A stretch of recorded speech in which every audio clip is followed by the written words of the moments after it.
Okay, 16 फरवरी 2026।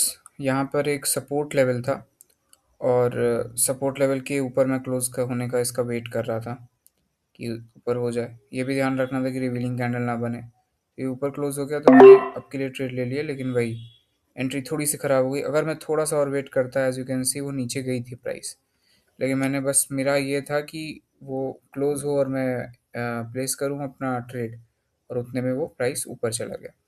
यहाँ पर क्या था कि ये 3 कॉन्सेक्यूटिव कैंडल्स थी, पहली चीज़। और तीसरी जो कैंडल थी वो वीक भी हो गई थी साइज़ में भी, और अपने पिछले रेड कैंडल के विक में क्लोज़ भी हो गई थी, दोनों चीज़। प्लस यहाँ पे नीचे सपोर्ट था, तो लास्ट कैंडल जो रेड है वो रिजेक्ट होके ऊपर क्लोज़ हुआ है, इसलिए भी ग्रीन बनने के चांसेस थे। प्लस ऊपर ये जो कैंडल पिछली बनी थी वो गैप डाउन होके बनी थी, तो अगर गैप छोड़ता है तो ऐसे केसेस में ग्रीन बनने के चांसेस रहते हैं।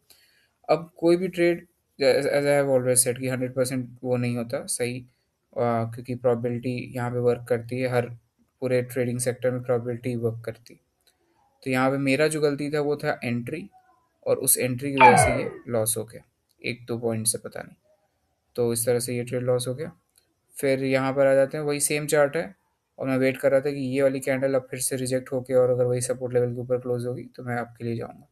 By the way, if you can see, वो जो पीछे जो एक और ग्रीन कैंडल थी वो बन गई थी, बड़ी सी ग्रीन कैंडल इसलिए बन गई थी क्योंकि उसके पिछले वाला जिसपे मैंने लूज़ किया था उसमें वो पोजीशन रिवील कर रहा था सेलर्स का, इसलिए उसके जस्ट बाद वाला ग्रीन कैंडल बनी थी। मैं उस पर इसलिए नहीं गया क्योंकि वही वो गैप वाला जो लेवल है वो भी एज अ रेजिस्टेंस वर्क कर रहा था। खैर, यहाँ पे ट्रेड लिया, और पहले ही मतलब अच्छा ट्रेड था ये। बाकी आज टाइम नहीं मिल पाया मुझे, इसीलिए मुझे बस एक ही विनिंग चाहिए थी।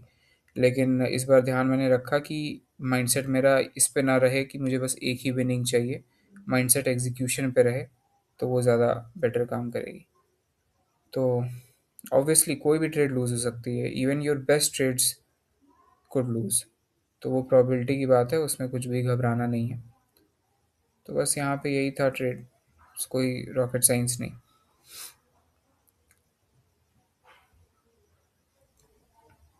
चार्ट भी अच्छा था इसलिए वर्क कर गया ये। सो एक लॉस हो गया, एक विन हो गया, दैट्स इट।